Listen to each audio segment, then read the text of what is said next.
This video is to give you some extra examples for the normal curve calculations that you'll find in general. This is my terminology, type 1 and type 2 problems. You're not going to find that out in the literature.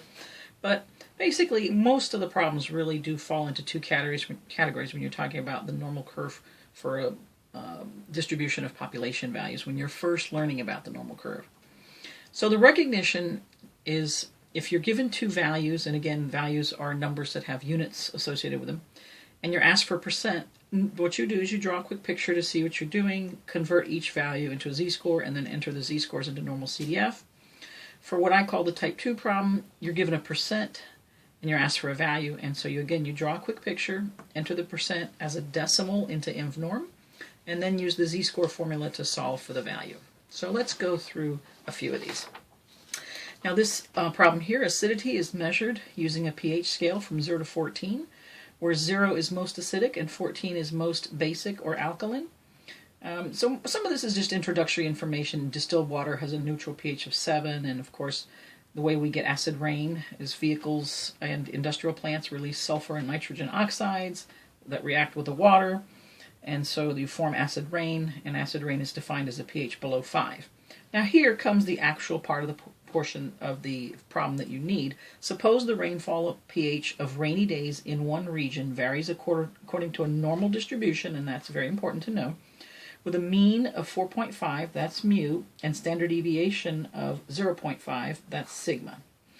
So this is where the problem really starts. However, this introductory information is important because most acidic is 0 and most basic is 14, and we'll look at that on the distribution. So for part A, sketch the distribution. All right, so you have in the middle is mu, which is 0 standard deviations. Specifically, this is 4.5 pH. And then you add 0.5, add 0.5, add 0.5, and then subtract 0.5, subtract 0.5, and subtract 0.5. And there's your general distribution. And again, according to the empirical rule, 68% of all the rainy days will have a pH between 4 and 5. 95% of all the rainy days in this region will have a pH between 3.5 and 5.5. And then 99.7% of all rainy days will have a pH between 3 and 6. Now specifically for this problem, though, from the introductory information, heading towards 0 is most acidic. And heading this way toward 14 is most basic or alkaline. Okay? All right. So then for B, what percent of rainy days have a pH between 3.9 and 5.1? I like to draw up a quick picture, and remember 4.5 is here in the center, but that's just for reference. That's the mean. So you're looking for value here, 3.9 and 5.1. So because the mean is 0 standard deviations, I expect the z-score for 3.9 to be negative and the z-score for 5.1 to be positive, because this is to the right of the mean and this is to the left of the mean.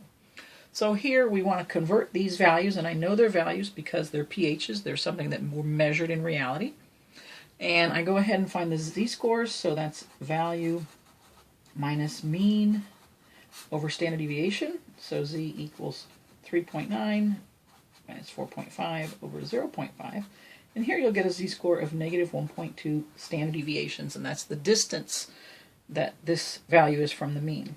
Now I'm going to go ahead and abbreviate v minus m over sd, so 5.1 minus 4.5 over 0.5, and this z-score is positive 1.2 standard deviations. Now that we have the z-scores, the calculator can understand what we want it to do, so you enter normal CDF, always from lowest to highest, and that means from left to right on the number line, from negative 1.2 to positive 1.2 standard deviations, and you'll get 0.77, which means 77% of all rainy days understood in this area have a pH between 3.9 and 5.1. Okay. Now, what percent of rainy days have a pH above 4.1? So if you recall your distribution, 4.1 is going to be to the left of the mean, which is 4.5, And so this is a value because it's measured as something with units in reality, and then above means higher. So we really want to change both of these values into z-scores. So here, value minus mean over standard deviation. So here, 4.1, how far is it from the mean standardized? So here, z is negative 0.8 standard deviations. Now for positive infinity, z is 100 standard deviations. And so then I'm going to shorten normal CDF here, and from negative 0.8 to 100, and here you get 79. So that means 79% of all rainy days in this region have a pH between, or actually above, sorry, above 4.1. Okay. Now, D, what percent of rainy days have a pH below 3.8? So here's 3.8 to the left of the mean. Below is here to the left, negative infinity. So again, this z-score is negative 100 standard deviations. And here, z equals, I'm already going to go ahead and do this, value minus mean over standard deviation. And here you'll get negative 1.4 standard deviations. And when you do normal CDF, from negative 100, right, always from left to right, to negative 1.4, you're going to get 0.08. So that means 8% of all rainy days have a pH lower than 3.8. Okay. Now, here we have percent. So I know this is going to be an inv norm problem. So I want to know what is the pH of the 10% most acidic. And if you recall, 0 is most acidic in this problem. Well, actually always, but...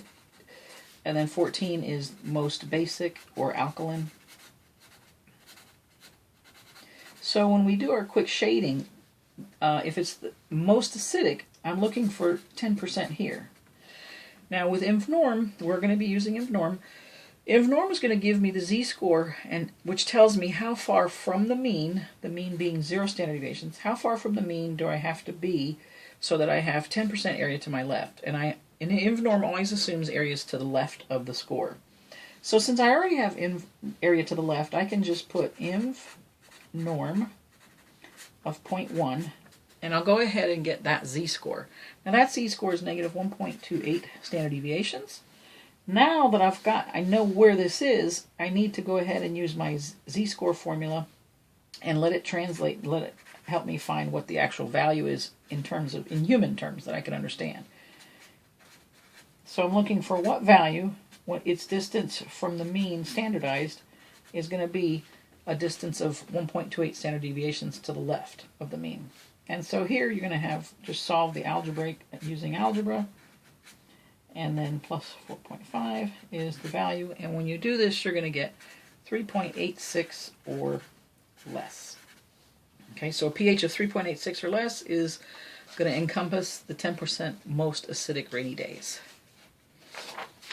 Here for F, what pH is in the 15% most alkaline? So again, remember that's going to be over here.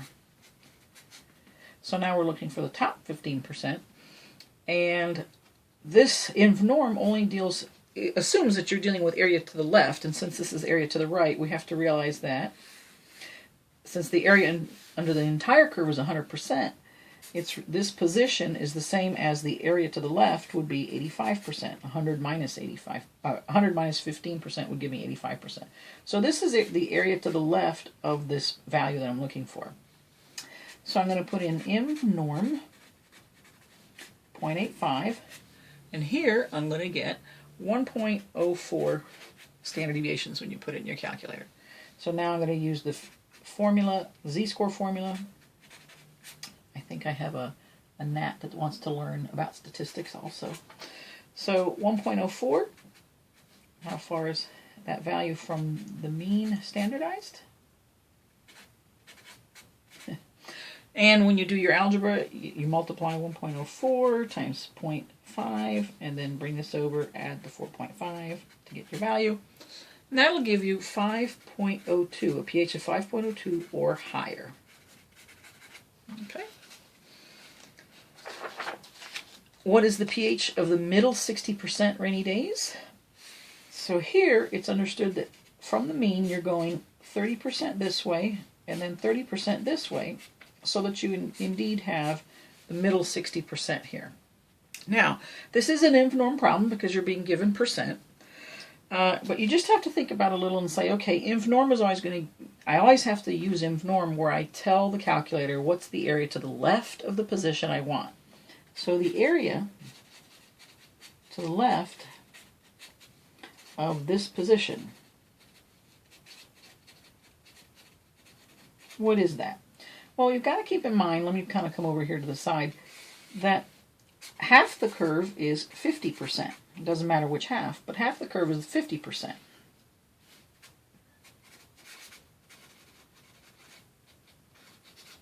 Okay, so that would be all the way from negative infinity to here. So if this is 50%, then the area to the left is going to be 50 minus 30.